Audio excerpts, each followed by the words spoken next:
Okay, hello and welcome back to the Get to Know podcast, the podcast where, as the title suggests, we get to know someone each and every week. Today, we have a very interesting guest.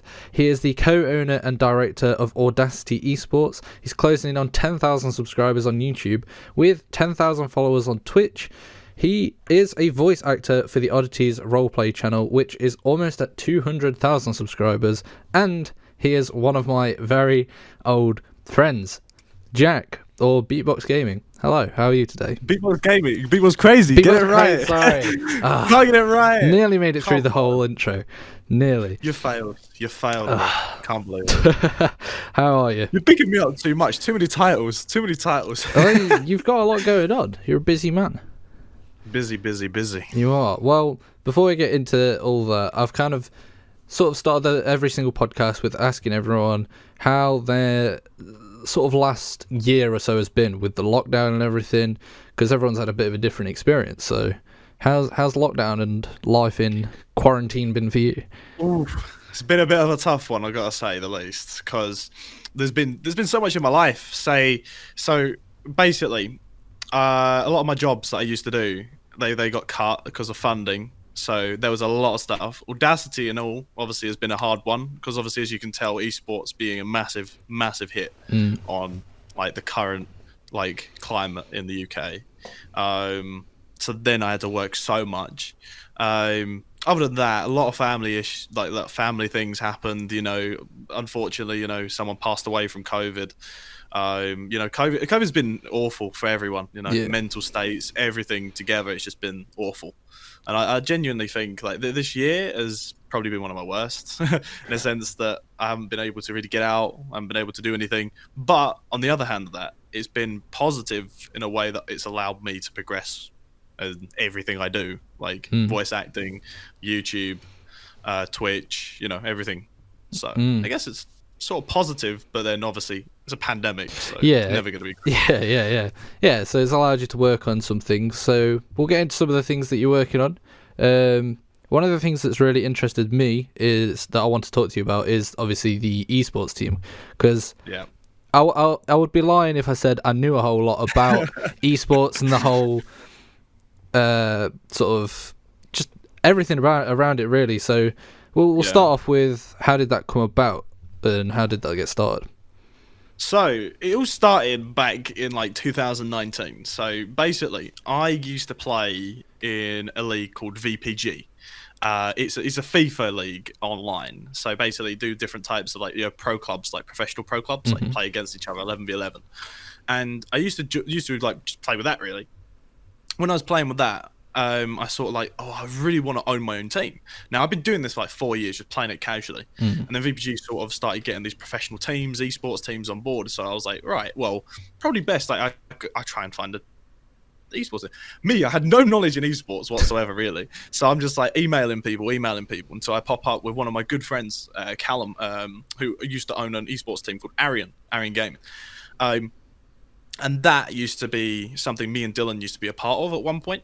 But obviously, coming back from that, I basically asked them, I was like, hey, I got a FIFA team. Would you be interested in sponsor us? Give us some jerseys, help us through. And they were like, yeah, sure. We'll take the shot of it. Lots of publicity in it. It's brand new, up and coming, starting to become prize pools in it. They're like, ooh, all right, we'll get you involved. Love it. And so as that sort of progressed, it was more or less like a year into it. We won the league in what league we did. Well, no, we didn't win it. Sorry, we came third. We won the playoffs. Literally, it was a tough season. So it was literally us and Oxford United's actual academy team, not the professional players, but like their academy team that they have sponsored in VPG. Yeah, and we beat them. Funny enough, literally last second of the game, and we went through, and they hated it with a passion. They hated it. Oh, mate, it was great. It was great to see. But basically, after that happened, I then sort of went to Callum at Arian. I was like, hey, Callum, I want to sort of start, I really am enjoying management. Why don't you let me come on board and sort of help you with like the social media side of actual esports? And he's like, yeah, sure, go on then. So I started getting on board with that. I started continually getting into management of it. Then I started going up and up and up, just promoting myself, basically, getting promoted until I was like a general manager slash co-owner, I would say, but not putting no money in. So then obviously I just had to start learning different esports like COD, Rainbow Six, CS:GO. Start learning the scene. And obviously I knew nothing back like 2 years ago, and joined that. Went on to a COD tournament, which we had a team in, London. It was CWL London 2019, where basically went there, had a good time. We did pretty well, I'd say. But funny enough, the org that I own now, Audacity, we played them and they beat us. So it wasn't the best of thing to think that the org that I now partly own the org that beat us in my old org. So yeah, that sort of roughly went about. So basically when Arian went sort of a little bit more in depth after CWL, Callum sort of had some issues in real life. It's where he had to shut down, really, and I just went looking for another org. Found Audacity, and here we are. 2 years later, slowly but surely building my way back up. Yeah, no, it's good. So, what games does Audacity take part in with competitions and leagues? So currently we participate in CSGO's ESL Premiership, which basically is the best teams in the UK. And we also participate in the ESCA Advanced, which two of the best leagues possibly you could look at UK side. We've got oh my god, my brain's just decided to die today. too many things. Rainbow Six, we're in the UKIN, which is basically UK and Ireland Nationals, which basically is funded by Ubisoft itself. It's basically the best teams in the UK and Ireland put together, and then obviously it goes on. They get to Challenger League, and then Challenger League to Euro, like Pro League and all that sort of stuff, moving up and up and up to EU League. And then we've also got two FIFA players, one that's top 9 in Europe and another one that's top 20 in Europe. So two very good players. But yeah, no, as it goes, all sounds good. So what about you? What's like the day-to-day sort of things that you do for the team? So my day-to-day is more or less just general management. So I'm basically on emails, texts. My phone does not stop, more or less. Texting, emails, just the basic stuff, making sure we're okay, scheduled for the next week, making sure we know what games we've got going on. Basically just day-to-day, normal, like general stuff. Ownership stuff and management stuff sort of goes above and beyond, where I have to take meetings, calls. That's normally once to twice a week normally, but most of the other stuff takes up quite a lot of time. So do you not do you not take part in any of the competitions, or do you play at all? I think I played in a couple charity matches, which didn't work out too well. I'm not the best CS:GO player or Rainbow player, but chuck me on a FIFA, I'll be all right. But no, I don't currently play for any of them, but probably gonna. Well, I have started recently getting back into my pro clubs, so who knows? I might end up starting an Audacity pro clubs team again. Yeah, I think it would be good. Okay, so we've covered that a little bit. I want to just sort of talk about, because you and me, we go quite far back, like 2014. I would something around that, yeah. Like, back when you did Minecraft. I did Minecraft. We did. What kind of things? I can't even think what we did. There was a lot of CS:GO. We did CS:GO. We did some Rocket League, because I remember on your old channel, the one that sadly is RIP. It's back now though. Is it back? It got reinstated randomly after like a year or two of being terminated. Why not? Just why not? The weird workings of YouTube. But yeah, we did a bit of Rocket League. Yeah, I think. And then obviously it was just that SMP with Dylan, wasn't it? Really, it was that.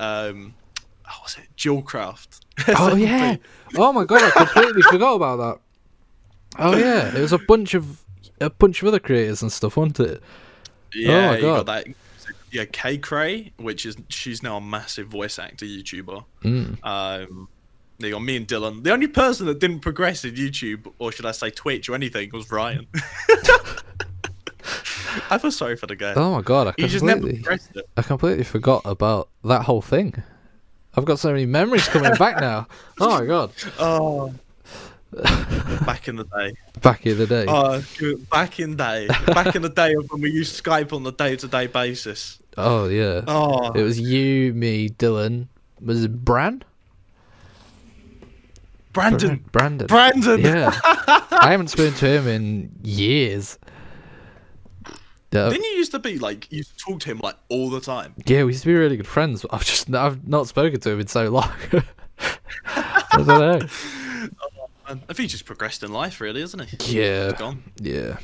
Okay, well, you touched on it a little bit just a moment ago when you were talking about another YouTuber who's doing really well in voice acting. Obviously, you take part in the Oddities roleplay. Yeah. So, how did that come about? Right. This is a funny one, right? So basically 2 and a bit years ago, Dylan basically got offered by Darzeth a opportunity to basically voice act on this YouTube channel. So basically, and obviously he wanted to do it sort of professionally. So he had the opportunity. He had to basically bring a demo reel to him. And the way he wanted to do it was bring someone in. Now, Ryan was his first pick because I wasn't online because obviously I just wasn't online. You remember back in the day, I'm always busy. Yeah.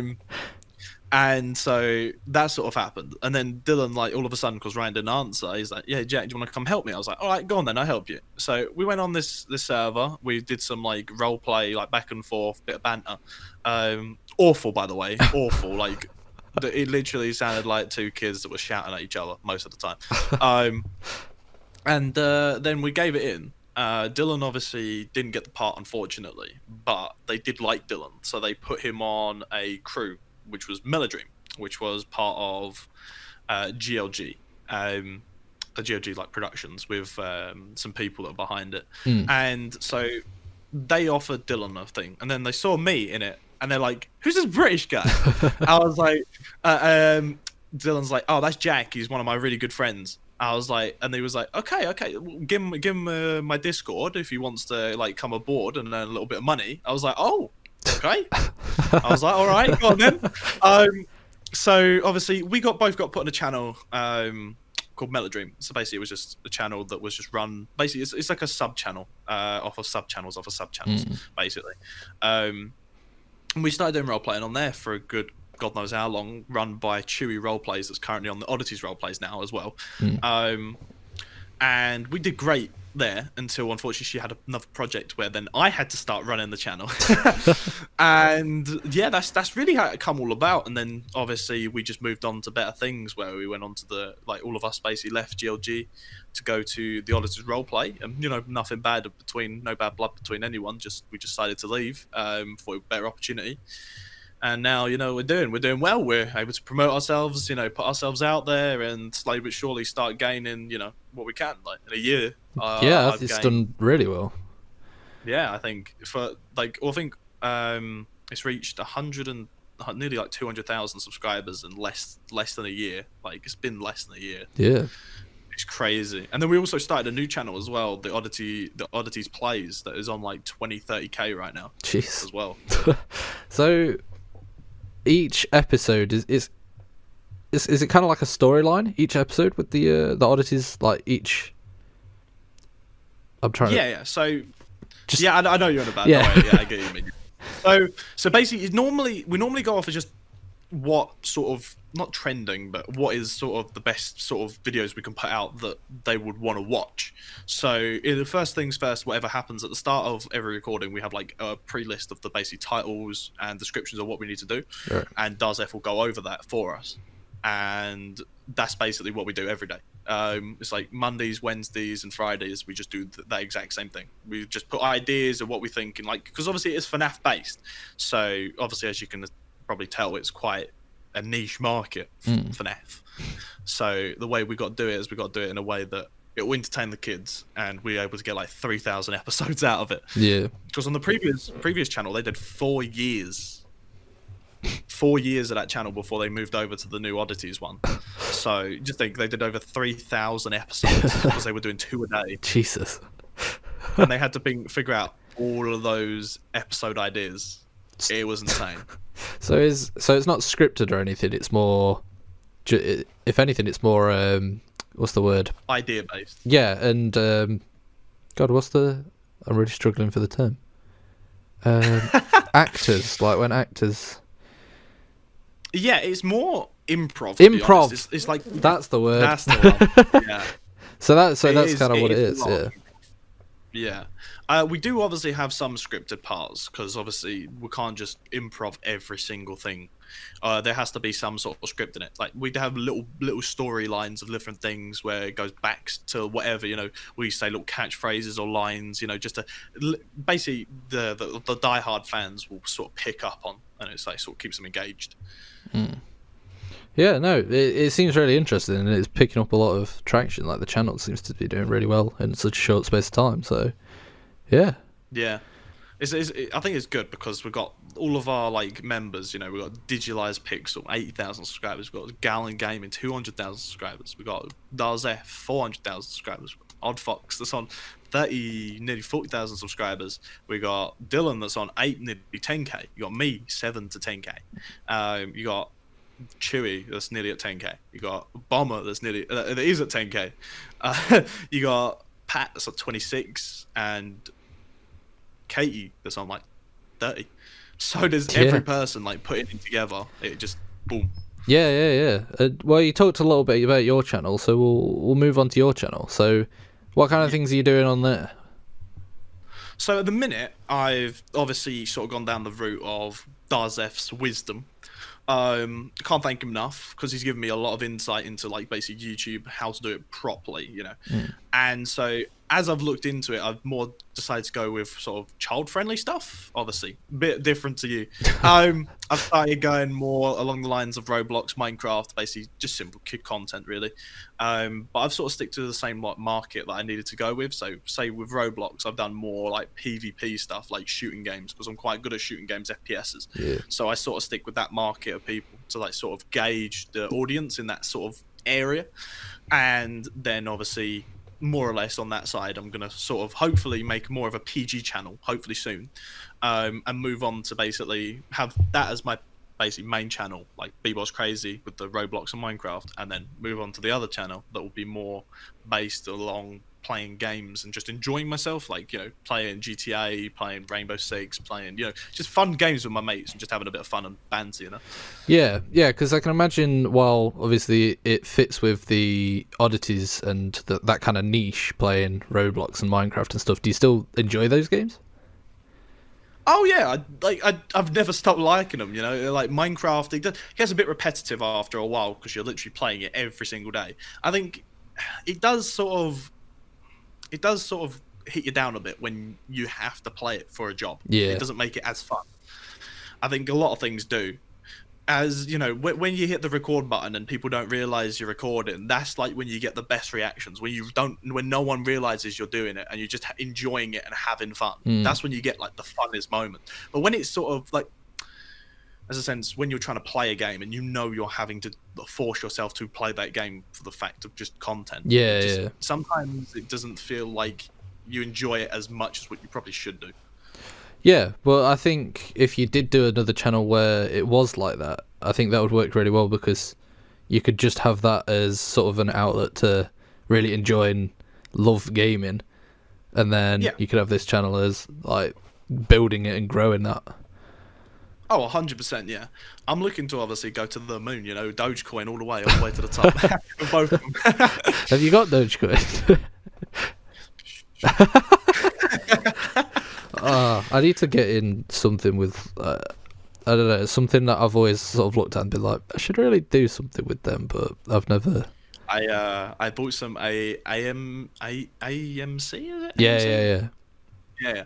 I bought some AMC a little while ago. I spent like 100 quid in it, and I profited like 20% on it. It is good. I literally just put it on for the banter because it was just skyrocketing. I think I bought it at like £7 per one, and then I sold it as 16.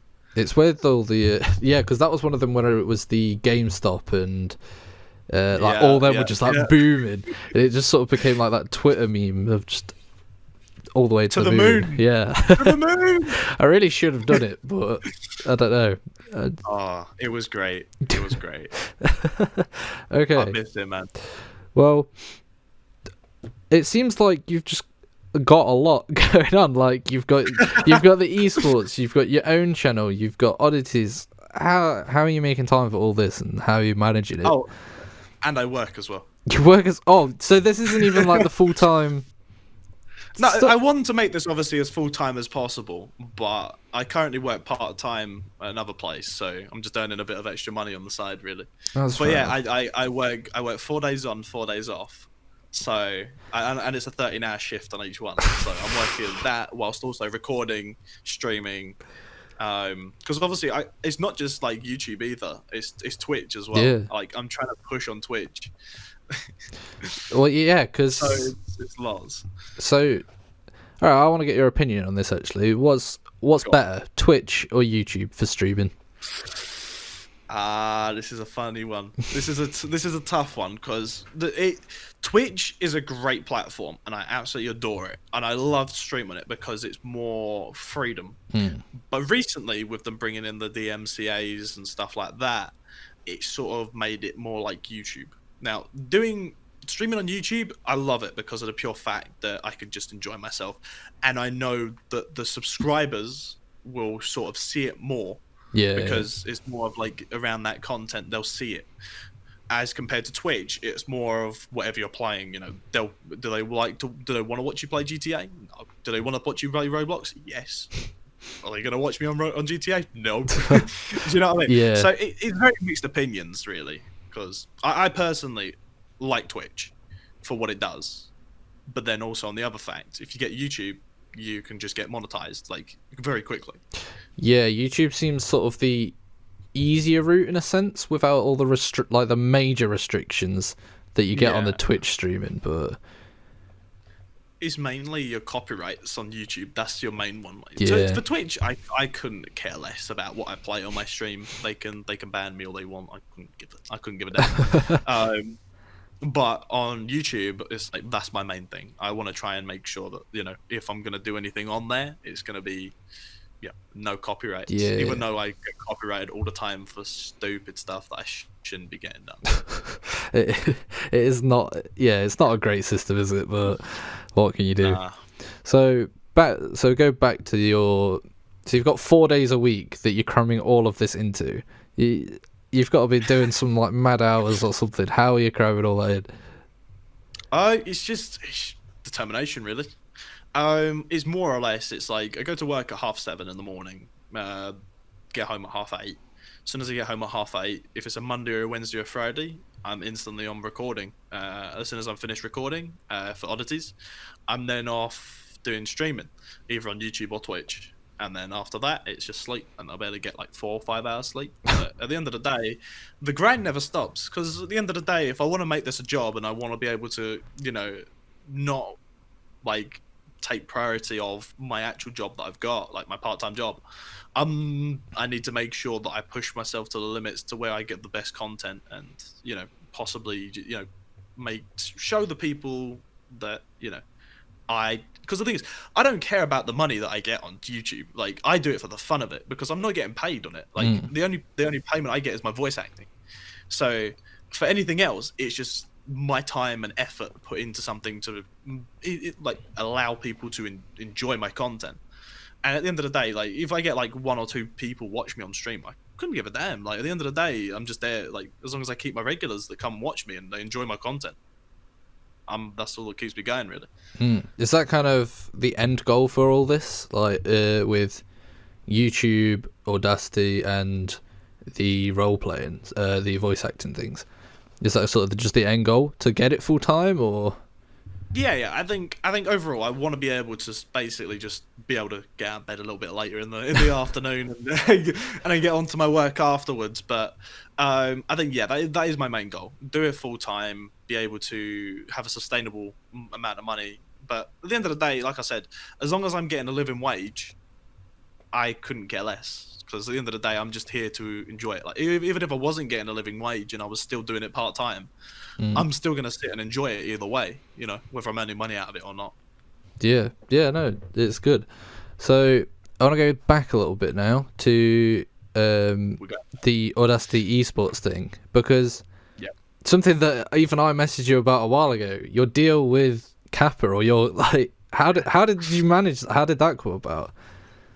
So it's quite a weird one actually, because we basically just got into Rainbow Six about 2000 and like the 2020 start of 2020. And basically, as we started to get into it a bit more, we got stumbled upon an email. It was from a company called Van Hawk.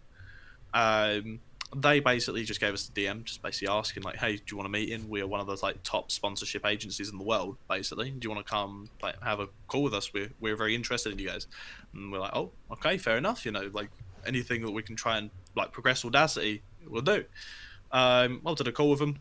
Great guys, Sunny Singh or Sai, that thing is one of the two. Sunny, great CEO, great guy. Couldn't say anything more. He's done everything for me. He basically just helped me out as much as I could, and basically just said, "Hey, we'll get you a deal with Kappa." I'm like, great.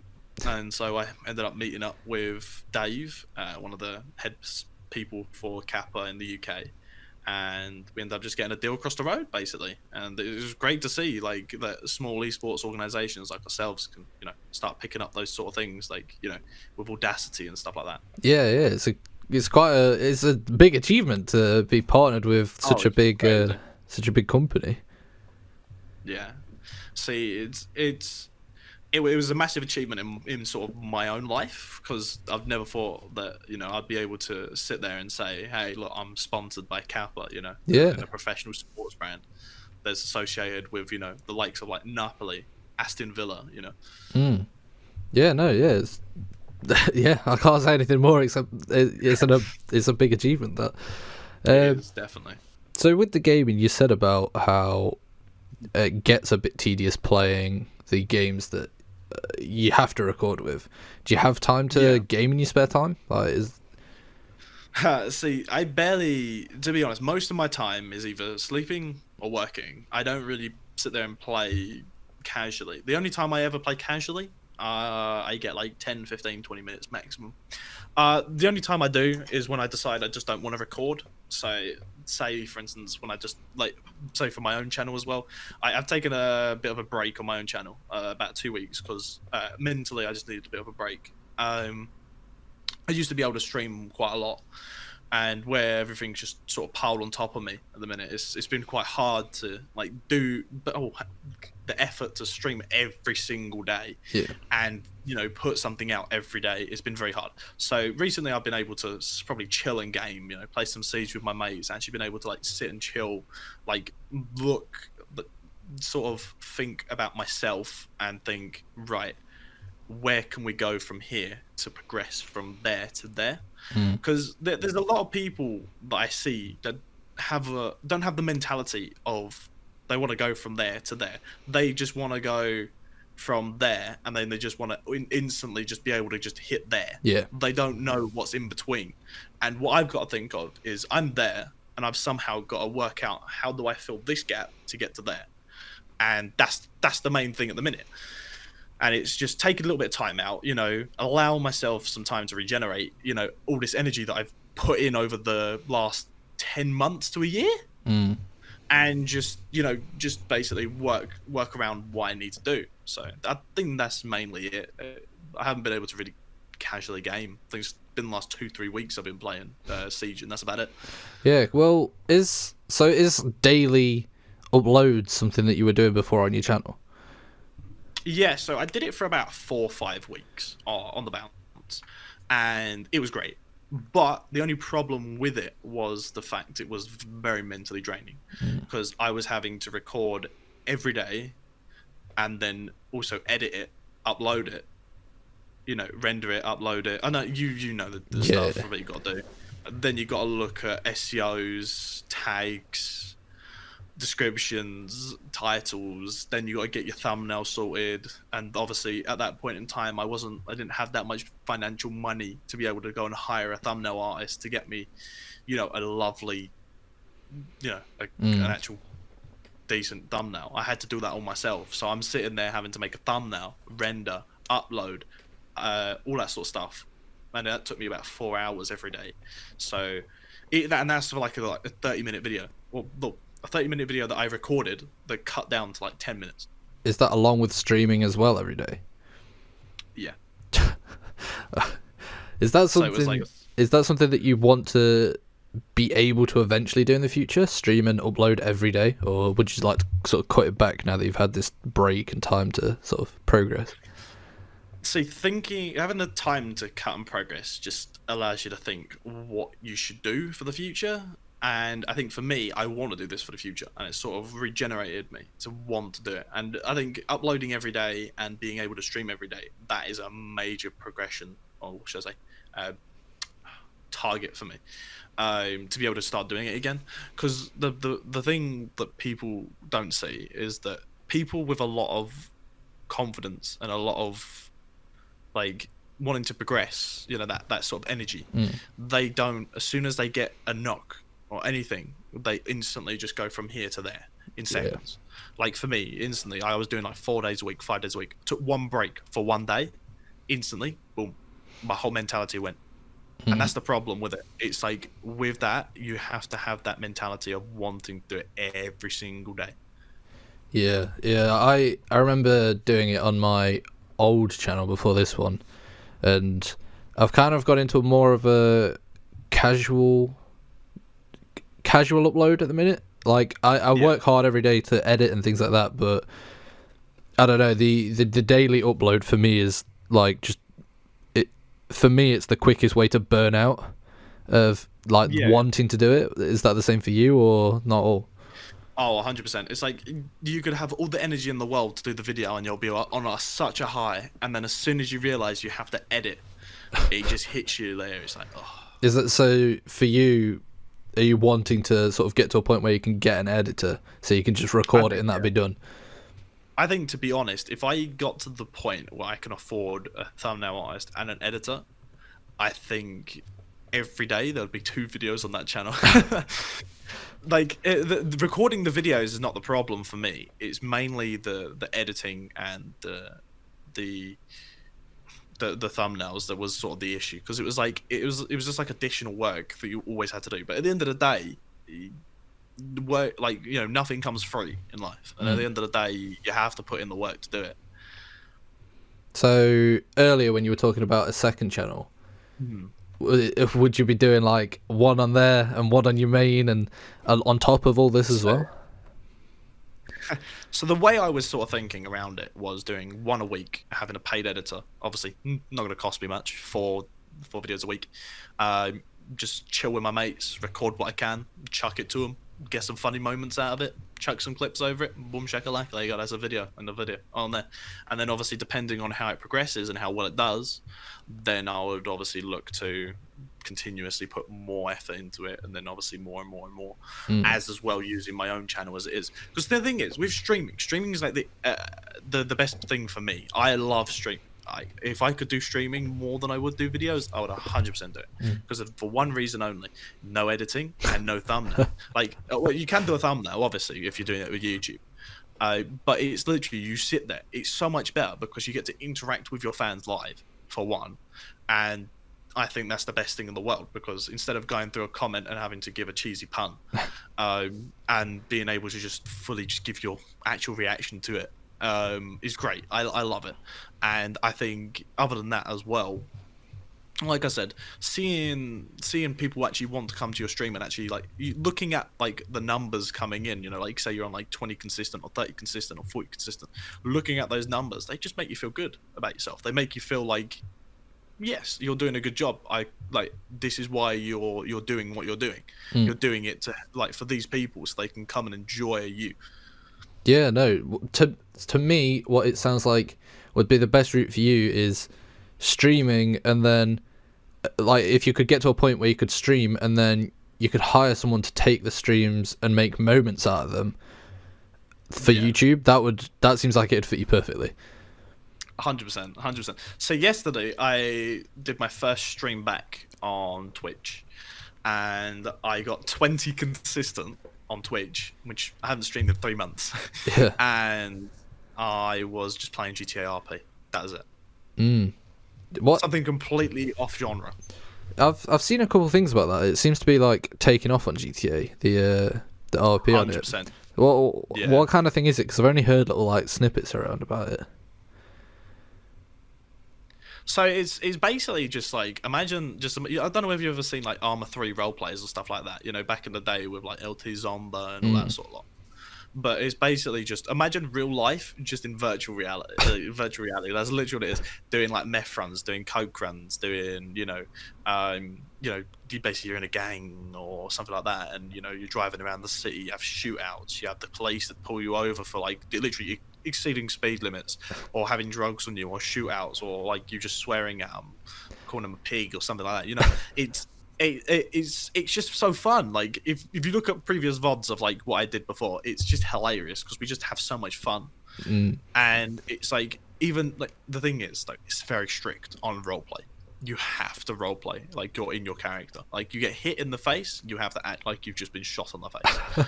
So what characters what role do you play? So my current character is named Jack Renton.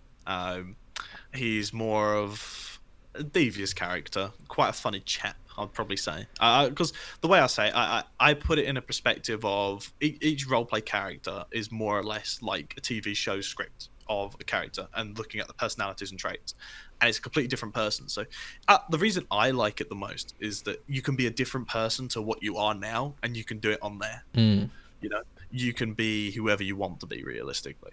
You know, I at the minute, like Jack Renton, the character, he's funny, he's jumpy, he's very outgoing, simple, you know, stuff like that. He's more informative management wise, you know, everything all together, you know, using my actual skills in real life as I am now, and then just doing it on there and just being a completely different person. You know, the confidence you have is just Yeah, I can imagine. I think if I was to do it, I would love to be a cop. if I was to do it, I'd love to be a cop. I think that'd just be sick, just like enforcing everyone. I see someone speeding, I'm like, no! Stop it! What's wrong with you? I think that's the role I would have to pick. I don't know why, but a cop would be pretty cool. I could see you as a cop. I could see you. Okay. Well, we've covered pretty much everything that I wanted to talk about as far as all your projects and everything. Future plans. What are future plans for your channel, the eSports, everything like that? So, I'll start with the eSports because it's the simplest one to say. With the eSports, we're just looking to push it and progress it as much as we can, get better teams, you know, progress it to where we have offices, you know, be able to have places that we can go, you know, to actually play, you know, stuff like that, actual for like the company wise to progress. For my YouTube side of stuff, I'm looking to go full time with it.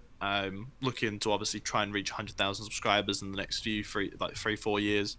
You want to be able to do streaming full time on Twitch or YouTube, either one, and just be able to just, you know, hop online and just, you know, to thousands of people and just say like, hey, what's up? You know, how's your day been? You know, put a smile on their face. The main thing for me is, I don't want to be big for the sake of being big. And, you know, I don't want to do it for the sake of it being a job, even though it would be great to have a job. I do it for the sake of I know what the kind of person is. When I was younger, I used to sit there on my phone and just watch people because it used to help me mentally. And it used to help me like through the day of when I used to go to school. And so me doing this to like the future generation and being able to just, you know, them to just sit there and just, you know, take their mind off of school, take their mind off of whatever they're doing and just sit down and chill and just watch me be an absolute dickhead. And, you know, me take the mick out of myself. It's just great. Yeah, honestly, your whole work ethic and just everything that you're doing at the minute it's actually motivating me, and I'm sure it'll motivate a lot of people listening to it, like to just do it, like just put the hours in the work and just do it. I had a motto that I used to live by, and it was, because the motto that I used to live by was, if you can't achieve what you want, make sure you do it better next time. That is a good And motto. that's what I've always been living by, because the way it is say, for instance, Audacity decides it was going to go down one day because of the current economy, because trust me, it's a very hard economy at the minute. If Audacity ever went down, for instance, I'd look at it and be like, right, I'll look at all the positives that I've done with it and make something else and do better. Same with my YouTube. If, say, my YouTube went to shit, don't know whether I'm allowed to swear. Yeah, it's fun. Yeah, like, say, for instance, my YouTube went to shit, I would be like, well, I'd look at the positives of it and think about the negatives and try and progress on that and just make myself better. And like I said, there's one specific quote that I remember, and that's always stuck in my head. It's from Optic Hex.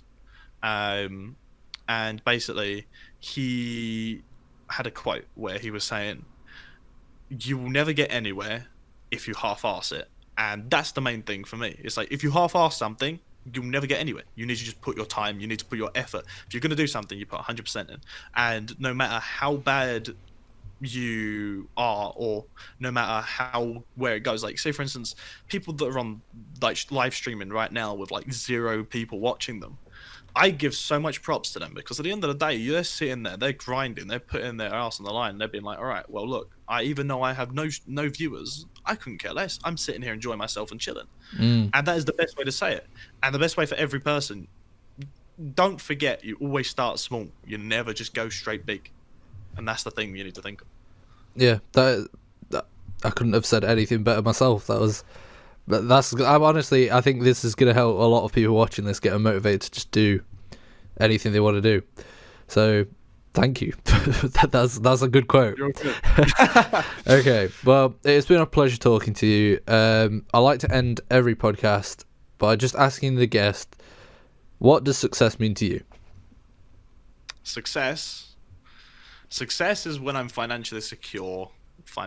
Success is when you're happy. Success is there where every single person around you is happy with you, and that is the only way you can say it. Because success is the thing is with success is there's always going to be rejects to it. Success is something that is only temporarily, because it can always go downhill. Success is something that you should look at as just something as a progression. It never stays permanent. So just think of that. It never stays permanent, but make sure it stays permanent. Okay. Well, thank you for coming on the Get to Know podcast. It is, as I said, it's been a pleasure talking to you. No problem.